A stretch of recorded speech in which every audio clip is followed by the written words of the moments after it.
Sou o pastor José Carmo. A nossa reflexão de hoje vai ser embasada sobre o erro, sobre o pecado, que é um pecado que chama outro, é como um abismo, né? Um abismo que chama outro abismo.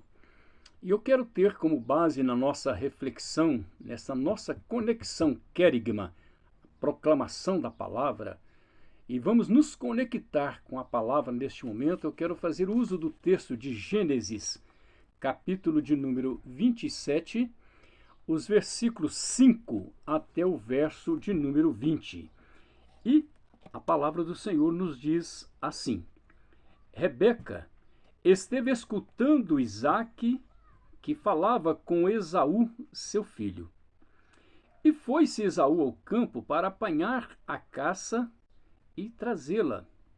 Então disse Rebeca a Jacó, seu filho: Ouvi teu pai falar com Esaú, teu irmão, assim: Traze, caça e faze-me uma comida saborosa, para que eu coma e te abençoe diante do Senhor antes que eu morra. Agora, pois, meu filho, atende às minhas palavras com que te ordeno. Vai ao rebanho e traze-me 2 bons cabritos. Deles farei uma saborosa comida para teu pai, como ele aprecia. Levá-las a teu pai para que a coma e te abençoe antes que morra, disse Jacó a Rebeca. Esaú, meu irmão, é homem cabeludo, e eu, homem liso. Dar-se-á o caso de meu pai me apalpar, e passarei aos seus olhos por zombador. Assim trarei sobre mim maldição e não bênção. Respondeu-lhe a mãe: Caia sobre mim essa maldição, meu filho. Atende somente o que eu digo, vai e traze-mos. Ele foi, tomou-os e os trouxe à sua mãe, que fez uma saborosa comida, como o pai dele apreciava. Depois, tomou Rebeca a melhor roupa de Esaú, o seu filho mais velho, roupa que tinha consigo em casa, e vestiu a Jacó, seu filho mais novo. Com a pele dos cabritos, cobriu-lhes as mãos e a lisura do pescoço. Então entregou a Jacó, seu filho, a comida saborosa e o pão que havia preparado. Jacó foi a seu pai e disse: Meu pai. Ele respondeu: Fala, quem és tu, meu filho? Respondeu Jacó a seu pai: Sou eu, Esaú, teu primogênito. Fiz o que me ordenaste. Levanta-te, pois, assenta-te e come a minha caça, para que me abençoes. Disse Isaque a seu filho: Como é isso que a pudeste achar tão depressa, meu filho? Ele respondeu: Porque o Senhor teu Deus mandou ao meu encontro.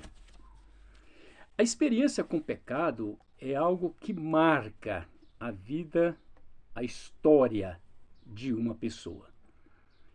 O salmista Davi, quando ele escreve o Salmo 51, lá no versículo de número 4, ele diz assim: Pequei contra ti somente pequei, e fiz que é mal perante os teus olhos, de maneira que serás tido por justo no teu falar e puro no teu julgar. Davi, que foi o autor do Salmo 51, é um exemplo eloquente do alto preço que o pecado custa para nós. O pecado, ele é um padrão, é um modo de vida contrário aos propósitos de Deus, contrário à vontade de Deus. E no texto que lemos, Gênesis capítulo 27, do 5 ao 20, a gente percebe aí uma trama que foi engendrada por Rebeca. E essa trama mostra o poder da sedução do pecado. Rebeca queria beneficiar o seu filho predileto e induz a enganar o próprio pai. Gostamos muito, de culpar o diabo pelos pecados que nós cometemos. Isso é comum na vida do ser humano. Todos nós temos por hábito, nos nossos erros, nos nossos pecados, lançar a culpa a alguém. E é comum lançar a culpa por tudo que nós cometemos ao diabo pelos pecados, Mas esse texto, ele mostra a nossa responsabilidade pessoal pelo pecado. Ele é tão insidioso que chegamos a achar natural, pecar. Achamos que é natural. Pecar é comum, é natural, é do homem, é humano. Às vezes pensamos assim, mas o pecado da falsidade, como foi este aqui, sempre requer uma engenhosidade. Eu costumo dizer que quando nós temos a nossa mente vazia, ela torna-se uma oficina do inimigo. Nós precisamos aprender a ocupar a nossa mente com a palavra de Deus, conectando na palavra.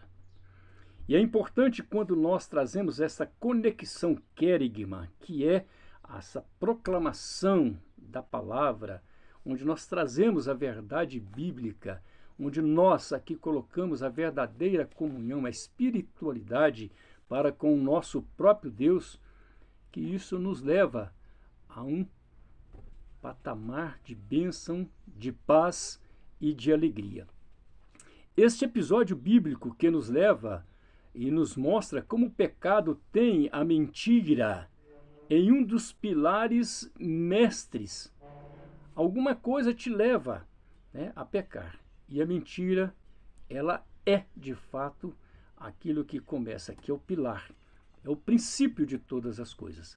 Tanto para levá-lo como o efeito de uma história que também vai mostrar como uma coisa pode piorar e normalmente é comum piorar.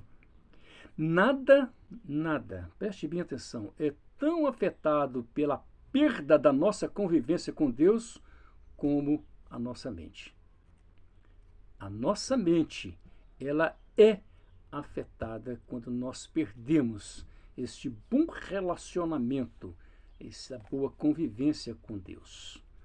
Portanto, irmãos, nós chegamos talvez até mesmo ter coragem, de invocar Deus como sócio dos nossos pecados. Cometemos os erros, as nossas iniquidades, os nossos pecados, e às vezes invocamos a Deus. Nós reivindicamos o apoio na prática daquilo de errado que estamos praticando ou vamos praticar. Veja o que Jacó afirmou. Quando o seu próprio pai perguntou para ele, mas como é isto? Você encontrou tão depressa esta caça?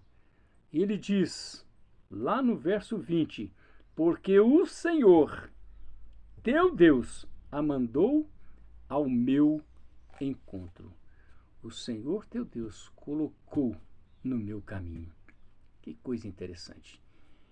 Então, vez por outra, a gente percebe, as mídias que está aí propagando erros, pecados, que às vezes nós não conseguimos refrear, nós não conseguimos aniquilar.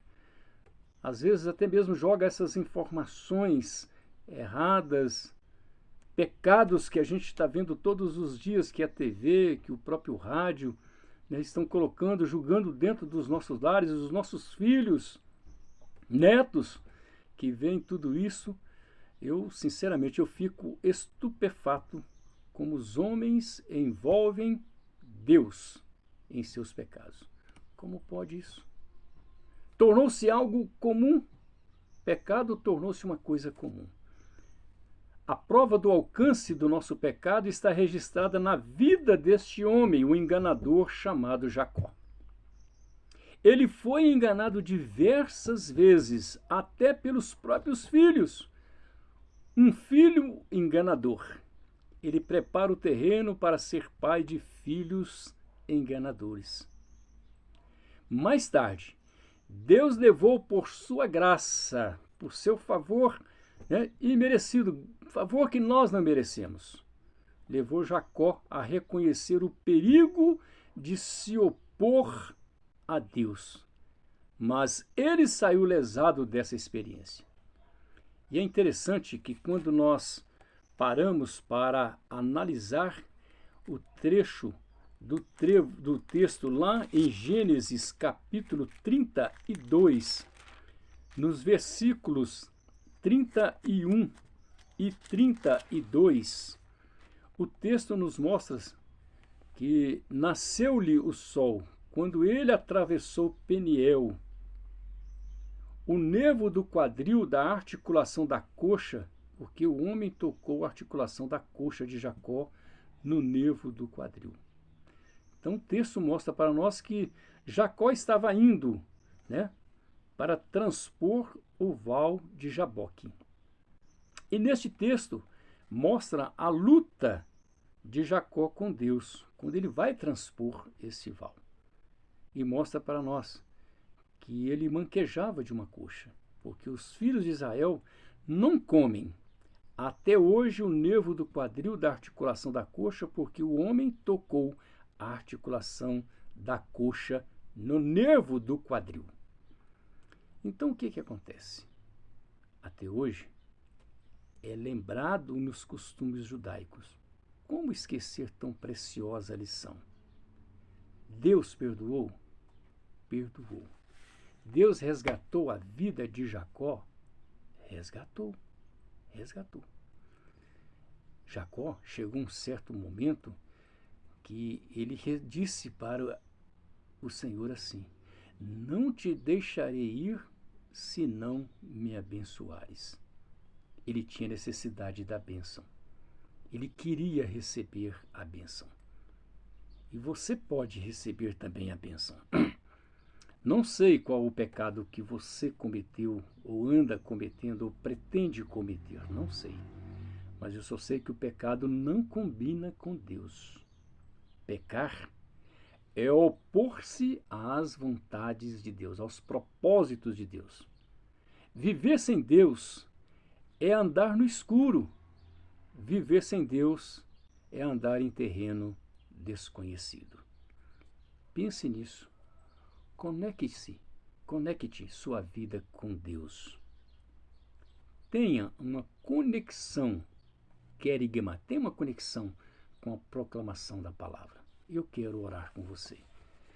Deus, Criador dos céus e da terra, nós te louvamos e bendizemos e somos gratos ao Senhor por esta oportunidade. Peço a Ti, ó Pai, que o Senhor perdoe os nossos erros, os nossos pecados. Reconhecemos que somos pecadores. Perdoa todos esses que nos ouvem. Eu não sei qual é o pecado que assola a sua vida, a sua história. Rogamos as bênçãos do Senhor e o perdão em nome de Jesus. Amém. Que Deus os abençoe em Cristo Jesus.